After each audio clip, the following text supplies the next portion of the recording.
বেটিটা আমি আল্লাহকে ভয় করেছে, কিন্তু মুসলমান আপনি আমি ভয় করতে পারলাম না। যদি ভয় করতাম মেলাতে ঘুরতাম না, যদি ভয় করতাম বাজারে ঘুরতাম না, যদি ভয় করতাম নিজের বেটিকে মেলাতে পাঠাতাম না, যদি ভয় করতাম নিজের বেটাকে মেলাতে পাঠাতাম না, যদি ভয় করতাম আপনি আমি সুদের ব্যবসা করতাম না, যদি ভয় করতাম আপনার লটারি কাটতাম না, যদি ভয় করতাম গরিবের সঙ্গে আপনার নাইনসাফি করতাম না, যদি ভয় করতাম তাহলে আপনি আমি মুসলমান আজ আপনার দুনিয়ার বুকে আপনার কষ্টের সাথে জিন্দেগি গেল, আমরা আপনার হারাম খেতাম না। কিন্তু মুসলমান আজ আপনার আমার কাছে ভয় নাই, আপনি আমি ভয় করতে পারছি না মুসলমান ভাই, কিন্তু আজ তো ভয় করছেন না। আমি বলবো ভাই আপনি মরে দেখেন, মরার পর দেখবেন আপনার কবর কি হবে, মরার পর দেখবেন হাসর কি হবে, মরার পর দেখবেন আপনার মিজান কে হবে, পুলসিরাত কি হবে, আপনি আখিরাতে বুঝতে পারবেন। এখন তো আপনি কিছু বুঝছেন না, এখন তো মেলা যাচ্ছেন বাজার যাচ্ছেন। ও মা খালা আমি তোদেরকেও বলছি মা তোমরা বেপরদেগির নয়, তোমরা পর্দার সাথে তোদের চলতে হবে, তোমাদের ইজ্জতের সাথে চলতে হবে। তোমাদের ইজ্জত আমার আপনার দয়ার নবী মায়ার নবী মুস্তাফা বাড়িয়ে দিয়েছে। আমার নবী আসার আগে, দুনিয়াতে আসার আগে, আমার রাসূল পাক দুনিয়াতে আসার আগে মেয়েদের কোনো ইজ্জত ছিল না, মেয়েদেরকে সম্মান করা হতো না, মেয়েদেরকে জিন্দা দাফন করে দেওয়া হতো। এ মা খালা তুমি কেন আমার রাসূল পাকের আপনার উসিলায় আজ সম্মান পেয়ে তুমি নিজের সম্মানটাকে হারিয়ে দিচ্ছ? মাগো মা তুমি কেন বাজারে ঘোরাফেরা করতেছো? এ ভাই আপনি কেমন বাপ আছেন, আপনি কেমন ভাই আছেন, আপনি কেমন আপনার মা খালা আছেন যে নিজের বেটিকে মেলাতে যেতে দিচ্ছেন? এই বেটিকে একদিন কিন্তু আপনার জাহান্নামের দিকে দেওয়া হবে। আপনার বেটি বেপরদেগি চলেছিল, আপনি শাসন করেননি, আপনার বেটি আপনার বেপরদেগি স্কুল গিয়েছিল, আপনি বাধা দেননি, যার কারণে এই বেটিকে যখন জাহান্নামের দিকে দেওয়া হবে সেই দিন এই বেটি বলবে আল্লাহ আমি একাই জাহান্নামে যাব না, কাকে নিয়ে যাবে, কাকে নিয়ে যাবে বলো? বলবে রব্বুল আলামিন দুনিয়ার বুকে আমার আব্বা ছিল, আমার আব্বা ছিল। আমার আল্লাহ বলবে তুমি পাপ করেছো, ভুল করেছো, তবে তুমি তোমার বাপকে কেন নিয়ে যেতে চাও? বলবে আল্লাহ কারণ হলো এটা, আমি দুনিয়ার বুকে চলতাম, বেপরদেগি মেলাতে গিয়েছিলাম, আল্লাহ আমার আব্বা তো আমাকে বাধা দেয়নি, আমি বেপরদেগি স্কুল গিয়েছিলাম, আমার আব্বা তো আমাকে বাধা দেয়নি, আমি দুনিয়ার বুকে নামাজ পড়তাম না, আমার আব্বা তো আমাকে নামাজে তাকিদ করেনি, আমি দুনিয়ার বুকে রমজান মাসে রোজা রাখতাম না, আমার আব্বা তো রমজান মাসে রোজা রাখার তাকিদ করেনি, আমি দুনিয়ার বুকে আপনার কি করতাম, যেখানে সেখানে আপনার যেতাম, আমার আব্বা বাধা দেয়নি, আমার আব্বা তো আমাকে আপনার কোনোদিন কিছু বলেনি। আমার আব্বা যদি বলতো বেটি মাথায় কাপড় দাও, আমি হয়তো মাথায় কাপড় দিয়ে চলতাম। আমার আব্বা যদি বলতো নামাজ পড়তে হবে, নাহলে ভাত দেওয়া হবে না, হয়তো আমি নামাজ পড়তাম। আপনার যদি আমার আব্বা বলতো রমজান মাসে রোজা রাখতে হবে, আমি রমজান মাসে রোজা রাখতাম। আমার আব্বা যদি আমি মেলাতে যেতাম, আমার আব্বা বাধা দিত। আপনার যদি না মানতাম, আমার আব্বা যদি আমাকে মারার হুমকি দিত, ধমকি দিত, হয়তো আমি মেনে যেতাম, হয়তো আমি আব্বার প্রতি নারাজ থাকতাম।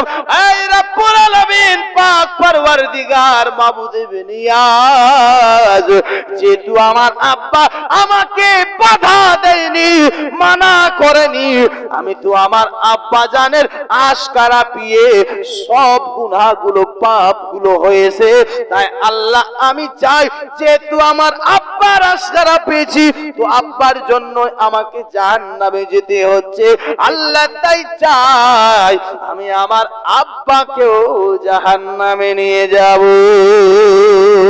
সুবহানাল্লাহ। বেটি বেপরদেগি, বেটা বেহায়ার মতন চলে, বাপ যদি হাজি হয় কিছু লাভ হবে? হ্যাঁ, কিছু লাভ হবে না। ব্রাদার, বাপ আপনার নামাজি, বেটি আপনার বেপরদেগি, ও বাপ নামাজ পড়ে বেটিকে কোনোদিন শাসন করে না, বলেন নামাজ পড়ে কিছু লাভ হবে? বারাদার, আমার নবী বলেছে যার একটা বেটি হবে সে জান্নাতি। জোরে বলুন সুবহানাল্লাহ। যার দুটা বেটি সেও জান্নাতি, যার তিনটা বেটি সেও জান্নাতি। বারাদার, তাহলে জান্নাতি তো বেটি যার হবে সে জান্নাতি। কেমন করে? আপনি শুধু বড় করলেন, বিয়ে দিলেন, এটাই করলে কি জান্নাতি? না মুসলমান না।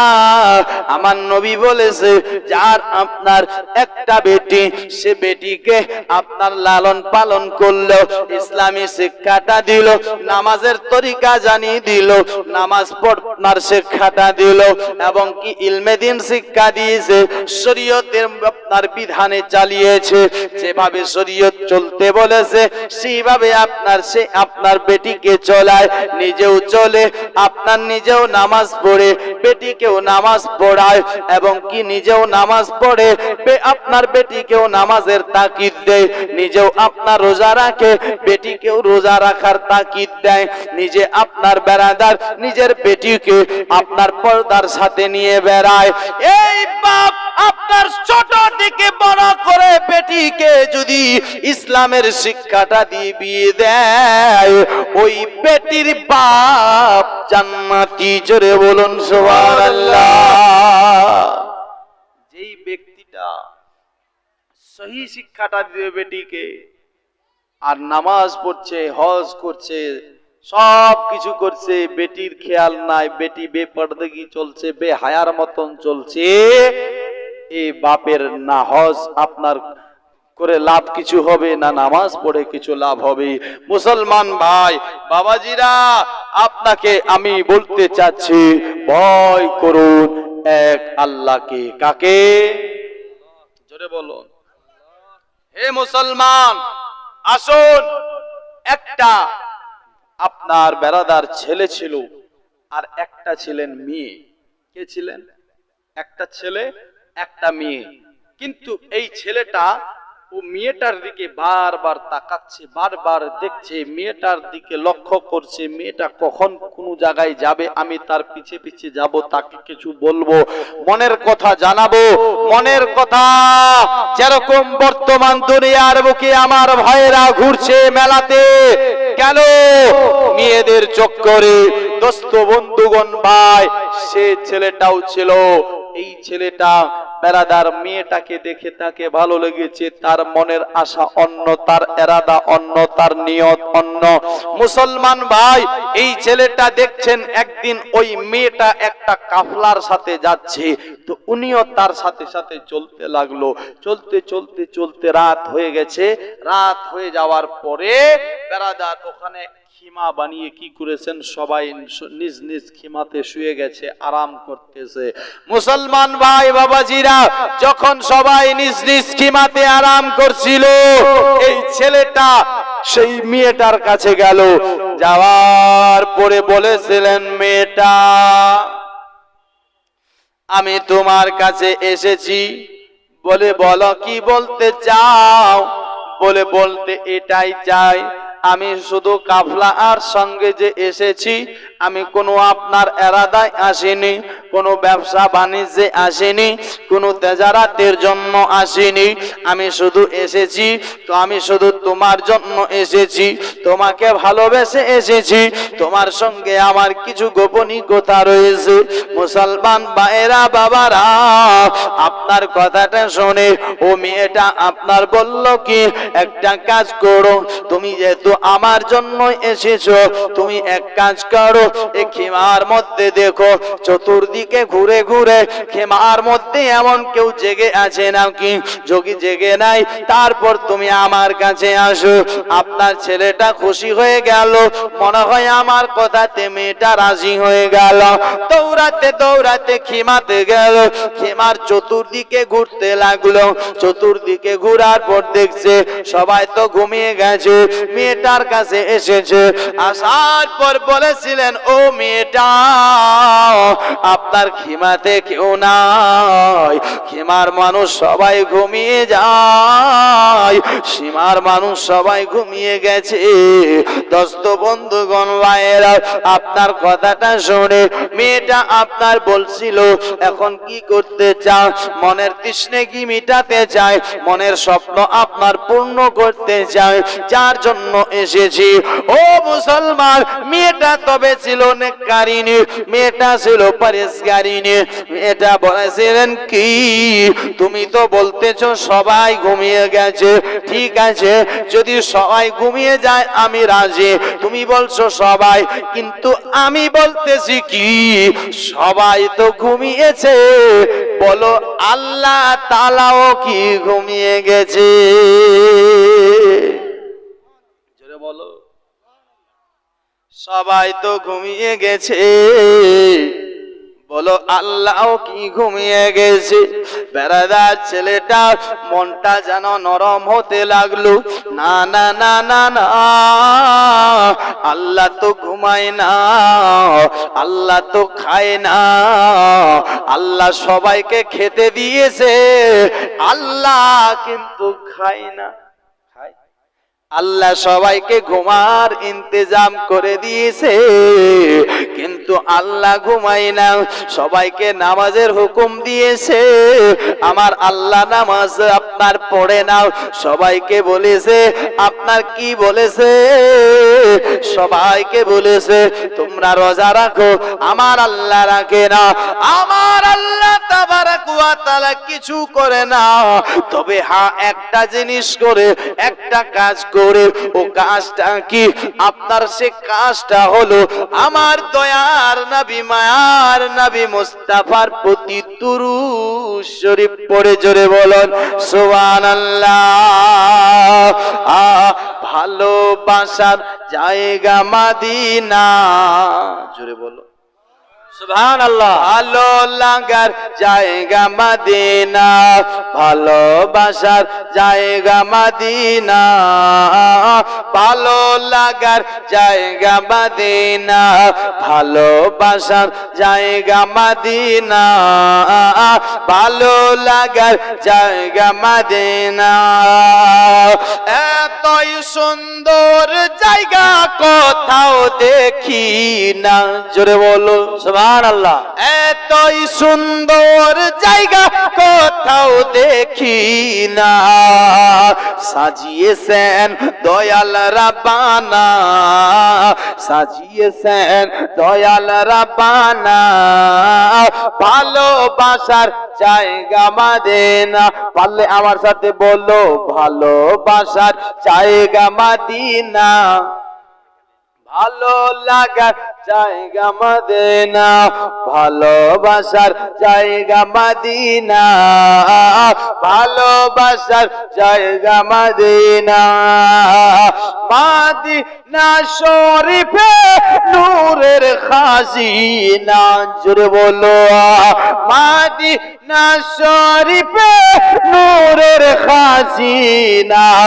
আশিক সারা অন্যে বুঝে না, ভালোবাসার জায়গা মদিনা, ভালো লাগার জায়গা মদিনা, ভালোবাসার জায়গা মদিনা। একদিন কবরে যাব, কেউ তো যাবে না, জোরে বললো কবরে কেউ যাবে? বেটা যাবে না বেটি যাবে, না বিবি যাবে, না আপনার বাপ যাবে, না আপনার মা যাবে? কবরে কেউ যাবে না। যে বিবি বলে আপনি আমার জান, আপনি আমার প্রাণ, কবরে কিন্তু সে বিবিরও আর থাকবে না কোনো টান। মুসলমান ভাই, আপনাকে তাই বলতে চাই, কবরে কেউ যাবে না। কে কবরে যাবে? কবরে কে দেখা দেবে? কবরে কাকে দেখতে পাবেন? কবরে যদি দেখতে পান, একটা আপনার লোককে দেখতে পাবেন, তাছাড়া আর কেউ দেখা দেবে না। দুনিয়ার বুক থেকে ঈমানটাকে মজবুত করে রাসূলুল্লাহর ভালোবাসা আপনার সঙ্গে করে নিয়ে যাবেন। দেখবেন কবরে কেউ নাই, বিবি নাই, বেটা নাই, সাথী নাই। ও কবরে আমার দয়ার নবী মুস্তাফার দিদার পেয়ে যাবে। জোরে বলুন সুবহানাল্লাহ। কবি বলছে তাই কি বলছে, ভালোবাসার জায়গা মদিনা, ভালো লাগার জায়গা মদিনা। একদিন কবরে যাবে কেউ তো যাবে না, যাবে আমার শাহে মদিনা, যাবে আমার শাহে মদিনা। ভালোবাসার জায়গা মদিনা, ভালো লাগার জায়গা মদিনা, ভালোবাসার জায়গা মদিনা। যতই দরুদ পড়ি তৃপ্তি মিটে না। জোরে বলো, যতই দরুদ পড়ি তৃপ্তি মিটে না, সুন্নতের শান্তি থাকে না। ভালোবাসার জায়গা মদিনা, ভালো লাগার জায়গা মদিনা, ভালোবাসার জায়গা মদিনা। আমার জীবনে অনেক বেশি গুনাহ। জোরে বলো সুবহানাল্লাহ। আমার জীবনে অনেক বেশি গুনাহ, এই নবীজির কদম ছাড়ব না। ভালোবাসার জায়গা মদিনা, ভালো লাগার জায়গা মদিনা, ভালোবাসার জায়গা মদিনা। আসুন বেরাদের বন্ধুগণ ভাই, ওই ছেলেটাকে মেয়েটা কি বলছে জানো? মেয়েটা বলেছিলেন কি? মেয়েটা বলতেছে সবাই তো ঘুমিয়ে গেছে, আল্লাহও কি ঘুমিয়ে গেছে নাকি একটু বলো বলো। মেয়েটা আপনার যখন বলেছিল, ছেলেটা চিন্তায় পড়ে গেল, সত্যি তো আল্লাহ তো ঘুমায় না, আল্লাহ তো ঘুমায় না। তাই বেরাদার ওই ছেলেটা তখন কি করলেন, আপনার সেখানে আপনার মনে মনে তওবা করে নিল, আর আমি কাজে যাব না, এই কাজে লিপ্ত হব না, গুনার কাজের দিকে যাব না, জেনাতে যাব না, চুরিতে চামারিতে যাব না, গরিব ঠকাতে যাব না, হারাম ইনকাম করব না। কেন? দুনিয়ার যদি কেউ না দেখে, আল্লাহ তাআলা দেখে। দুনিয়ার যদি সবাই ঘুমিয়ে যায়, আল্লাহ তাআলা কিন্তু ঘুমায় না। না, এই কাজ আর আমি করব না। ছেলেটা বাড়িতে চলে গেল মুসলমান। কিছুদিন পর তার ইন্তেকাল হয়ে গেল, দুনিয়া ছেড়ে বিদায় হয়ে চলে গেল। যখন তার ইন্তেকাল হয়ে গেছে, একদিন কেউ স্বপ্নের মাধ্যমে তাকে দেখতেছে। বেরাদের বন্ধুগণ ভাই, যেন তার মাথার মধ্যে একটা নুরানি তাজ পড়া রয়েছে। তাকে জিজ্ঞেস করা হয়, বাইরে তুমি এমন কি কাজ করেছিলে, এমন কি নেকি করেছিলে, এমন দুনিয়ার বুক থেকে কি নিয়ে গিয়েছিলে, একবার বলো যে তোমার আপনার মাথার মধ্যে নুরানি তাজ রাখা রয়েছে। ও ছেলেটা বলেছিল কি জানো? বলেছিল, বাবারে আমি দুনিয়ার বুকে এমন কিছু আমল করতে পারিনি, তবে দুনিয়ার বুকে একটা জিনিস সেটা করেছিলাম, আমার আল্লাহ সেটাকে খুব পছন্দ করেছে।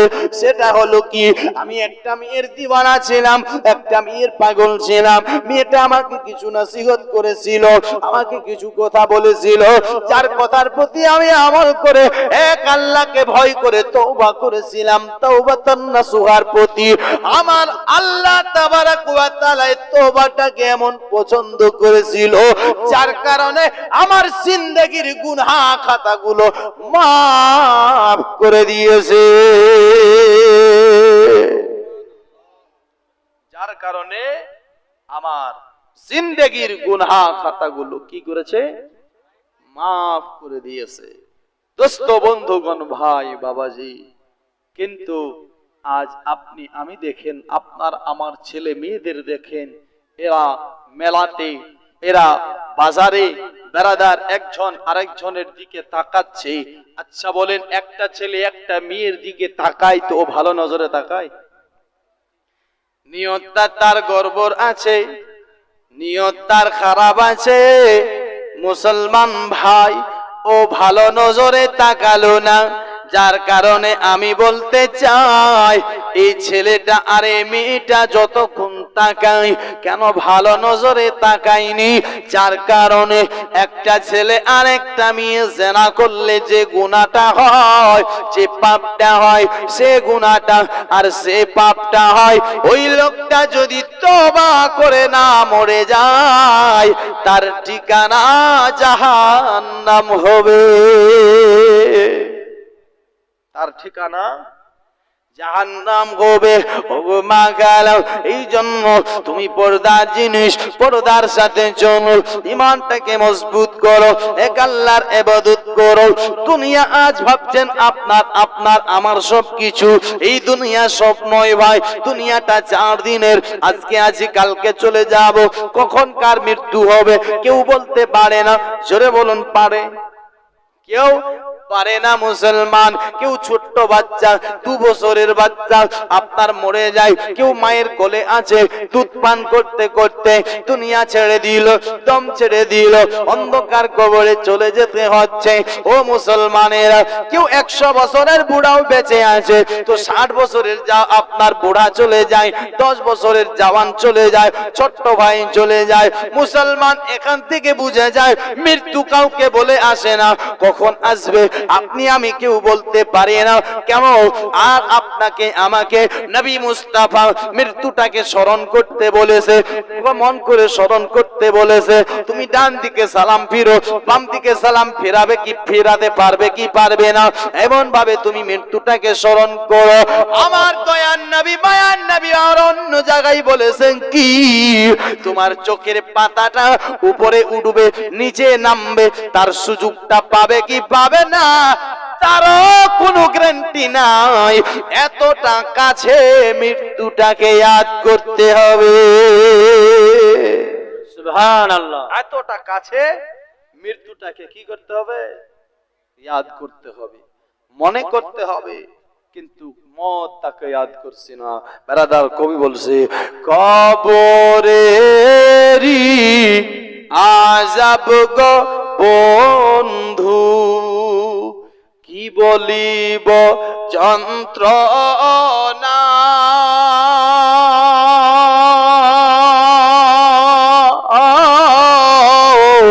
কলিজা ফাটিয়া যাই গো বলিতে ঘটনা। জোরে বলো সুবহানাল্লাহ। কবরেরি আযাব গো বন্ধু, কি বলিব যন্ত্রণা, কলিজা ফাটিয়া যাই গো বলিতে ঘটনা, করোনা করোনা মুমিন বাইরে এ দুনিয়ার মায়া,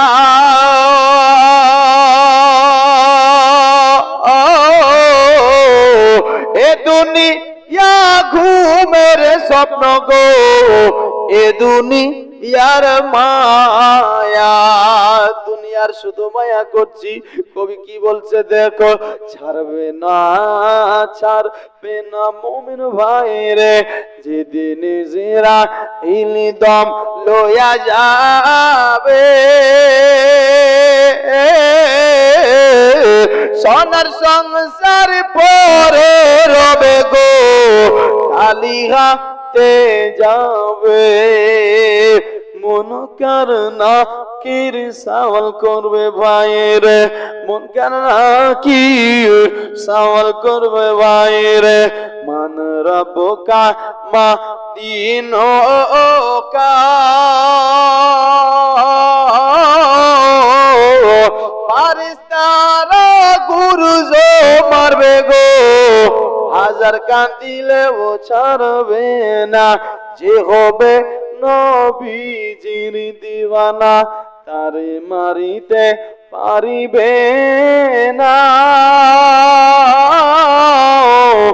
কবরেরি আযাব গো বন্ধু, কি বলি যন্ত্রণা। দুরূদ আল্লাহুম্মা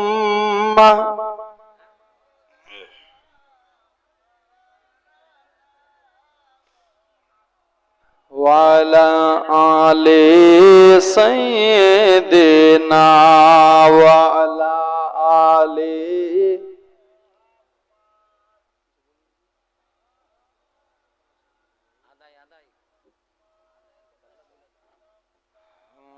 আলা আলি সাইয়্যিদিনা মাওলানা মুহাম্মদ সাল্লাল্লাহু তাআলা আলাইহি ওয়াসাল্লাম। ব্রাদার মুআজ্জাজ সামাঈন কিরাম, ভয় করতে হবে কাকে? জোরে বলুন, কাকে? আরো জোরে বলুন। আওয়াজ আসে না, খেয়ে আসেননি? এই যে দেখেন দাদা আমার 200 টাকা দিয়েছেন, আল্লাহ এনার দানকে কবুল করো, মনের আশা পূর্ণ করো, জিন্দেগির বালা মুসিবতকে দূর করো। মুসলমান ভাই, ভয় করতে হবে এক আল্লাহকে। কাকে? কিন্তু আজ আপনি আমি ভয় করছি কাকে? চোরকে, ডাককে, এমএলএ কে, আপনার মেম্বারকে, প্রধানকে, টাকা যার কাছে, ভয় করছি তাকে। মুসলমান ভাই, সম্মান করছি তাকে যার কাছে টাকা আছে, যার কাছে পয়সা আছে, যার কাছে ঘর ভালো আছে, বাড়ি ভালো আছে। মুসলমান কেন? তার দ্বারে দ্বারে গেলে কিছু পাবো নাকি, এই আশা। কিন্তু বেরাদার আমি বলতে চাই